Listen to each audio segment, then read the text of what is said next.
ఇది మా Tirupati mini vlog. సప్త శనివారాల పూజ చేసినాక ఒకరోజు మా అన్న నా స్టేటస్ చూసి, "నవ్య పూజ అయిపోయింది కదా!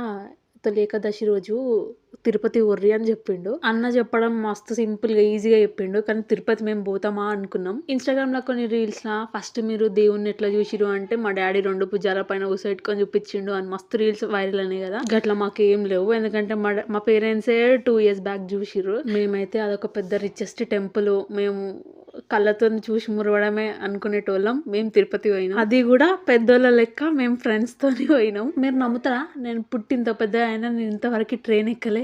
ఫస్ట్ టైం తిరుపతి పోతేప్పుడు ట్రైన్ ఎక్కిన. ఇక తిరుపతి పోతాం అనే వారం రోజుల ముందు నుంచి మాకు నిద్ర పడతొట్టు. ఈవినింగ్ 5:30కి ట్రైన్ ఎక్కితే మార్నింగ్ 7:30కి దిగినాం.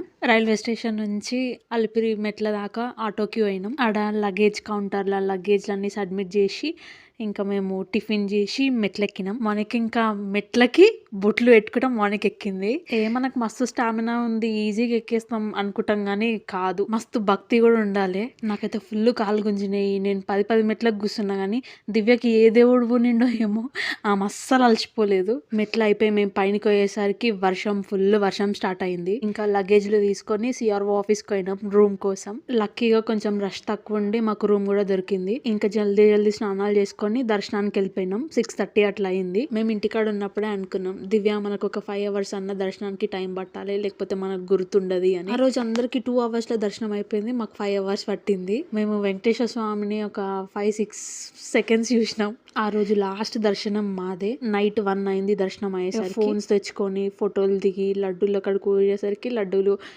అదంతా క్లీన్ చేసినాం.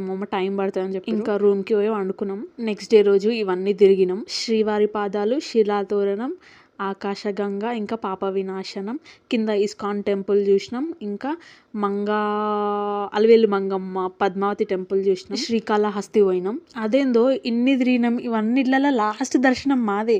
మా దర్శనం అయిపోయినాక ఇంకా ఒక 1 hour 2 hours బ్రేక్ ఇచ్చి నాకు శ్రీకాళహస్తి మస్తు అనిపించింది. ఇంకోసారి చూడబుద్ధి అయింది. దేవుడు తూర్పుని చూస్తే అమ్మవారు దక్షిణాన్ని చూస్తుందట. పద్మావతమ్మ దర్శనం అయిపోయిన తర్వాత ఆ టాక్సీ అంకుల్నే వెంగమాంబ దగ్గర దింపమని చెప్పినాం. నేను ఏదైనా గుడికి పోయే ముందు ఆ గుడి గురించి కొంచెం రీసెర్చ్ చేయడం నాకు అలవాటు. ఇంకా తిరుపతి అంటే బొచ్చడు రీల్స్ చూసిన. నేను అరిటాకులలో తినడం కూడా ఫస్ట్ టైం. మంచిగా పరమాన్నం, వడ, ఆలుగడ్డ కర్రీ. బయటికి ఏదో నార్మల్గా ఉంటున్నా కానీ లోపల డాన్స్ చేస్తున్నా నేనైతే. నెక్స్ట్ డే రోజు ఫొటోస్ దిగినాం, కొన్ని వీడియోలు తీసుకున్నాం. ఉన్నన్ని రోజులు బుద్ధి తీర మాడ వీధులు, ఆ గోపురం అవన్నీ చూసుకుంటూ ఉన్నాం. మళ్ళీ ఎప్పుడు పోతున్నావు కానీ పోయేదాకా మెమరీస్ తెచ్చుకున్నా. ఈ వీడియో మీ ఫ్రెండ్స్ అండ్ ఫ్యామిలీకి షేర్ చేసి వాళ్ళతో ప్లాన్ చేయండి. ఇంకో వీడియోలో మళ్ళీ